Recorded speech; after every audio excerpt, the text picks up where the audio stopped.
মুহাম্মদ সাল্লাল্লাহু আলাইহি ওয়াসাল্লাম বলছে দাড়ি রাখো, এরা কাটে। বলছে টাকনুর উপরে প্যান্ট বড়, এরা নিচে পড়ে। এখন নায়কেরা দাড়ি রাখে, এরা দাড়ি রাখে। আল্লাহ তাআলা বলছে হালাল খাও, এরা সবসময় হারামের প্রতি ঝুঁকে থাকে। ইসলাম যত কিছু আদেশ করছে, মুসলমানদের বর্তমানে কাজ হয়ে গেছে সবকিছুর বিরুদ্ধাচরণ করা।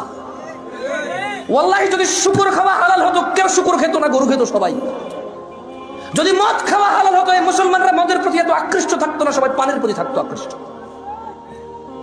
যদি সুদ আর ঘুষ খাওয়া হালাল হতো, তাহলে আজকের যে মুসলমান আমার চোখের সামনে আসি আমার মনে হয় এরা কেউ সুদ আর ঘুষ খেত না।